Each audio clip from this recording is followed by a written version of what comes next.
Hello दोस्तों, मैं Manish Kumar JMS 94 channel में आप सभी का स्वागत है। आज का टॉपिक है लव और लॉ का बैलेंस। उसी के विषय पर हम चर्चा करने के लिए आज उपस्थित हुए हैं। लव और लॉ। दुनिया में कहावत है कि प्यार अंधा होता है। प्यार में लोग घर वार, पढ़ाई लिखाई, काम धंधे सभी छोड़ देते हैं, यहाँ तक कि परिवार के सदस्य को भी ठुकरा देते हैं। उसी के बारे में कुछ कंटेंट लेके आया हूँ, उसी पर चर्चा करते हैं। तो दुनिया में कहावत है कि प्यार अंधा होता है, लव इज ब्लाइंड, और कानून के लिए भी अंधा कानून कहा जाता है। यानी कानून के जो होते हैं पुतले, उस पे पट्टी बंधी होती है। द्वापर युग से जैसे ही राज सत्ता और धर्म सत्ता अलग अलग हो गए, ऐसे ही हम आत्माओं ने लव और लॉ, नियम मर्यादा का बैलेंस भी तभी से खो दिया, जिसने जीवन के तराजू का कभी एक पलड़ा भारी तो दूसरा हल्का, और कभी दूसरा भारी तो पहला हल्का होता गया। इस बैलेंस को खोने की वजह से जीवन में परेशानियों का दौर शुरू हो गया, और लव और लॉ के तराजू का कांटा यदि एकाग्र हो जाए तो सभी समस्याओं का हल मिल जाए। दोस्तों, अगर वीडियो पसंद आए तो लाइक शेयर एंड सब्सक्राइब करें। तो फिर पहला पॉइंट है भीड़ से अलग कमाल दिखाने वाले। जैसे रस्सी पर चलने वाले के लिए एक दर्शक ताली बजाते हैं, धरती पर चलने वाले के लिए नहीं, क्योंकि रस्सी पर चलने वाला एकाग्रता के साथ बैलेंस बनाए रखने का करतब दिखाता है, अपना हुनर दिखाता है। इसी तरह हमारे जीवन में भी जब पहले स्वयं के प्रति और फिर औरों के प्रति यह लव और लॉ का बैलेंस होता है, तभी हम भीड़ से अलग कमाल कर दिखाने वाले नज़र आते हैं। नेक्स्ट पॉइंट है शक्तिशाली आत्मा पूर्ण रीति के नियमों का पालन कर पाती है। आज से 5000 वर्ष पूर्व सतयुगी दुनिया में मर्यादापूर्ण जीवन ही नेचुरल जीवन था, क्योंकि सबकी आत्मा अभिमानी स्थिति थी। आत्मा सतो प्रधान अर्थात अपने सातों मूल गुणों में भरपूर थी, संतुष्ट थी और इच्छा मात्रम अविद्या थी। वहाँ आज की दुनिया जैसे लॉ बनाने नहीं पड़ते थे, लॉ बनाए ही तब जाते हैं जब मर्यादाएं तोड़ी जाती हैं, गलत कर्म किए जाते हैं। गलत कर्म तब होते हैं जब आत्मा कमज़ोर हो जाती है, सातों मूल गुणों से नीचे आ जाती है और स्वधर्म को भूल स्वयं को देह समझने लगती है। तब यह नियम मर्यादाओं में चलने में स्वयं को असमर्थ पाती है। शक्तिशाली आत्मा पूर्ण रीति से नियमों का पालन कर पाती है। कमज़ोर आत्मा अपनी सहूलियत के अनुसार ईश्वरीय मर्यादा में कभी मनमत तो कभी परमत मिलाकर चलती रहती है, जिससे वह शक्तिशाली नहीं बन पाती। नेक्स्ट पॉइंट है प्रेम में सफलता। यह तो हम सभी भली भांति जानते हैं कि ज़बरदस्ती कोई भी बात ज़्यादा समय नहीं चल सकती है। नियम मर्यादाएं आदर्श जीवन की नींव होती है, उन्हें यूं ही नज़रअंदाज भी नहीं किया जा सकता।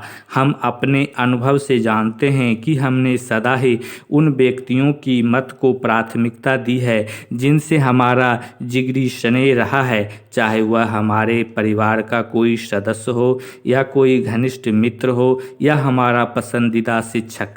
इसका अर्थ यह है कि प्रेम से यदि किसी को शिक्षा सावधानी दी जाए तो सफलता अवश्य प्राप्त हो सकती है। फिर नेक्स्ट पॉइंट आता है स्वार्थ की पट्टी। परंतु कई बार हम सामने वालों को गलती या कमी को देख अपनी आंखों पर मोह, लगाव, झुकाव व स्वार्थ की पट्टी बांध लेते हैं, जिससे हम उसे कोई शिक्षा सावधानी नहीं देते और उसकी भविष्य तकदीर को लकीर लगा देते हैं। जैसे एक माँ अपने बच्चे के लिए, छोटे बच्चे की चोरी की आदत जानते हुए भी उसे शिक्षा नहीं देती और वह बड़ा होकर बड़ी चोरी कर लेता है। नतीजतन जेल में सजाएं पाता है। और उस माँ में स्नेह तो बहुत था, परंतु उसने अपने बच्चों के प्रति मोह की ऐसी पट्टी आंखों पर बांध ली जो वह उसकी कमियां नहीं देख पाई। अपने लाडले के जीवन में उन कमियों के दूरगामी नकारात्मक परिणाम को नहीं परख पाई, जिस कारण अपने ही अकेले के टुकड़े का जीवन बर्बाद करने के निमित्त बनी। फिर नेक्स्ट पॉइंट है अति सर्वत्र वर्जेत।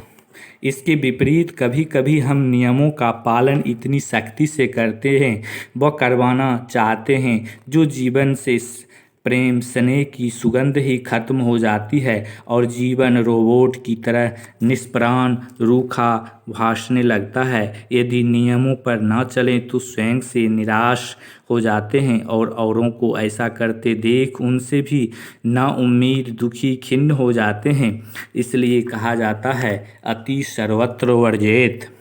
न जीवन में अति स्नेह हो न अति रूखापन हो, दोनों का अर्थात लव और लॉ का बैलेंस रखना ही जीवन जीने की असली कला है।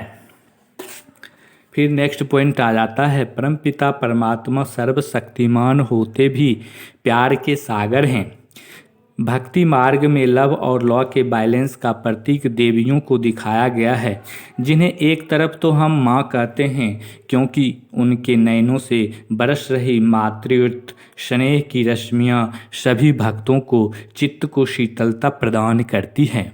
दूसरी ओर हम उन्हें शक्ति कहते हैं क्योंकि उनके हाथों में आंतरिक शक्तियों के प्रतीक अस्त्र शस्त्र दिखाए गए हैं, जिनसे वे बुराइयां व आसुरी संस्कारों का संहार करती हैं। एक तरफ माँ एक तरफ शक्ति, ऐसे ही हमारे मन में भी मातृभाव अर्थात रहम भावना स्वयं तथा सामने वाले के प्रति कल्याणकारी भावना हो। जैसे हम सभी आत्माओं के परमपिता परमात्मा एक तरफ तो सर्वशक्तिमान कहलाते हैं, दूसरी तरफ प्यार के सागर भी हैं। कैसे अद्भुत सामंजस्य वायलेंस है।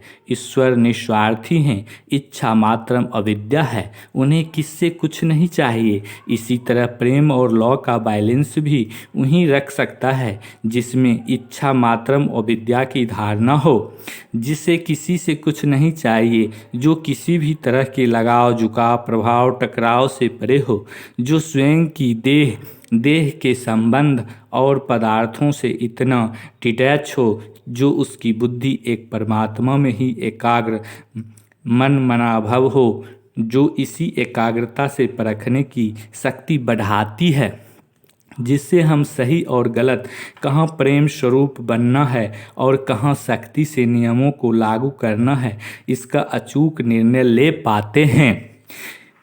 फिर नेक्स्ट पॉइंट आ जाता है स्नेह में शिक्षा और शिक्षा में स्नेह।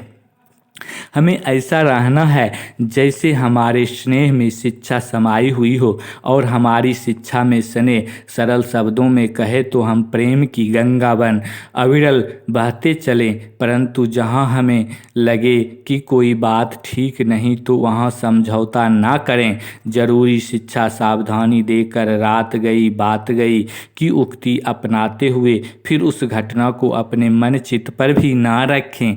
जब हमारा चित्त इतना साफ सुथरा क्लीन एंड क्लियर होगा तो उसमें बीती बासी बातों की बदबू नहीं होगी, तभी चित्त में चैन की सुगंध होगी, जिसे ही स्वयं से स्नेह करना कहा जाएगा। साथ ही औरों को भी स्नेह की खुशबू पहुँचेगी और हमारे इसी निस्वार्थ प्रेम की शुभकामना और औरों को प्रेम पूर्वक नियमों पर चलने की शक्ति प्रदान करेगी। शिव बाबा भी हमें मीठे बच्चे कहकर सारी शिक्षाएं देते हैं। जैसे एक माँ अपने बीमार छुटके को बड़े प्यार से बहुत ज़रूरी कड़वी दवा पिला देती है। फिर नेक्स्ट पॉइंट आ जाता है जिम्मेवारी आते हम सर्व के स्नेही बनते चले जाएं। और एक बात, जितना जितना हमारे हाथ में पावर सत्ता जिम्मेवारी आती जाए उतना उतना हम सर्व के स्नेही बनते चले जाएं। जैसे हमने हमारी मीठी प्यारी दादियों में देखा है, जहाँ जो ज़रूरी हो सो बात कहती, फिर ऐसे प्रेम स्वरूप हो जाती जैसे कुछ देखा सुना ही नहीं हो। और उनका निस्वार्थ प्रेम के साथ ऐसे शिक्षा सावधानी देना उनके आत्माओं के जीवन परिवर्तन का आधार बन गया। वरिष्ठ होने के नाते शिक्षा सावधानी देना दादियों की जिम्मेवारी तो थी, परंतु उन्होंने एकाग्रता के ईश्वरीय नियम में पहले स्वयं को पक्का रखा, जिससे उनकी परख शक्ति अचूक रही और वे लव और लॉ का बैलेंस बनाए रखने में सफल रही। उसी के प्रत्यक्ष फल के रूप में हम आज भी उन्हें बहुत प्यार और सम्मान देते हैं, और फिर भक्ति में देवियों के रूप में भक्त उन्हें माँ कहकर पुकारते हैं। इसी तरह प्रेम और शांति से बिना किसी जिद या गुस्से के अपनी बात सामने रखना, यह भी लव और लॉ का बैलेंस है। किसी आत्मा की कमजोरियां जानते हुए भी उसके प्रति शुभ भावना, शुभ कामना और दिल का रूहानी प्यार बनाए रखना भी लव और लॉ का बैलेंस है। सदा मन बुद्धि से डिटैच रहकर बेहद की दृष्टि वृत्ति रखना, वसुधैव कुटुंबकम की उक्ति को चरितार्थ करना, अपनी गलतियों का प्रायश्चित कर आगे से ईश्वरीय नियमों में पक्का चलना और श्रेष्ठ रूहानी वृत्ति द्वारा शक्तिशाली वायुमंडल बनाना भी लव और लॉ का बैलेंस है। जैसे किसी दुपहिए वाहन के एक पहिए में हवा ना हो तो सफ़र सुहाना नहीं लगता, वैसे ही बिना लव और लॉ के बैलेंस के जीवन में भी लंबे का निर्विघ्न नहीं चल सकता। तो अगर वीडियो यह पसंद आया होगा तो लाइक शेयर एंड सब्सक्राइब करें। यहाँ तक सुनने के लिए आप सभी को धन्यवाद। जय हिंद, जय भारत।